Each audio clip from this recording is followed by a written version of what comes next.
The first month, March 16th through April 1st, I saw a kid that didn't really know what was happening, you know. She didn't really know what was happening around her. She didn't understand why she wasn't going to school. You know, we had the news on at night, and she would pop up from time to time, and she started asking about COVID, and then she, you know, they're not stupid. They're not stupid. They listen. Just because she's playing her fucking Nintendo Switch in the living room doesn't mean she's not listening to 894 deaths reported today in fucking New York City. She heard all that. Then by April, you know, we got it down early. We got the process down early. You know, I saw what my wife was doing. I go, whoa, we're doing it wrong. When they go to school in the morning, we take her there at 8, but she doesn't go into the classroom until 8:25. You know why they do that? They let them get their yayas out. That first burst of fucking energy from the cereal. You got to assume they had Captain Chocula, and they're ready to strangle the motherfucker. So that's what I assume in the mornings, that she's ready to strangle the motherfucker, which if you see her at 8:15, you know she's ready to go. So at 8:15, we had to take her out, guy. And guys, you know I've been through hell in my life. You don't know what hell is till you have to keep a kid occupied. That is high energy. She's not a bad child, but she's very high energy. So you have to keep her, you know, she's smart, man.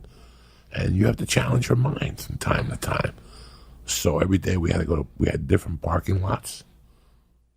Parks were closed, so we had to go to fucking parking lots. We had a wiffle ball bat. One day we had tennis with those little fucking butterflies. Oh, yeah. We brought hula hoops. You should have seen me hula hooping. I'm not a good hula hooper. You know what I'm saying?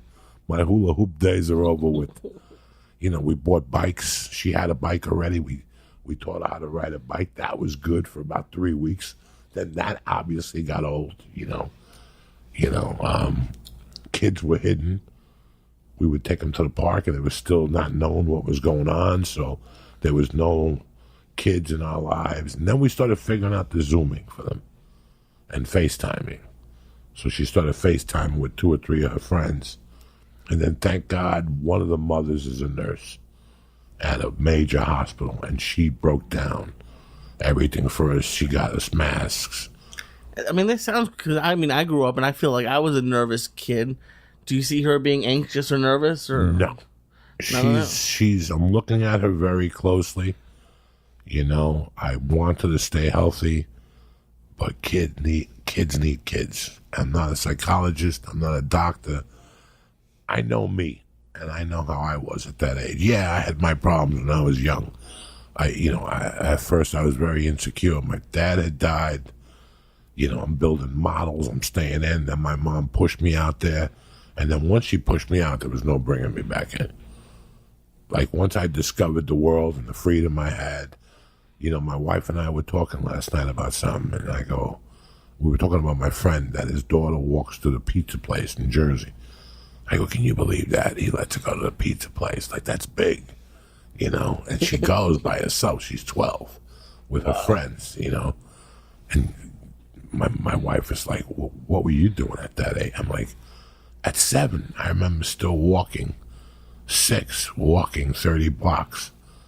My mom thought I was in the 30 blocks? Yeah, like into Harlem to buy hot pants by James Brown at Mercy's age. That's unheard of. Like 2 kids that are both 6 or 7. I think police would stop you now. Now. And we had beat cops then. There were cops on the fucking beat, you know? So, yeah, I don't know what the fuck this is. So.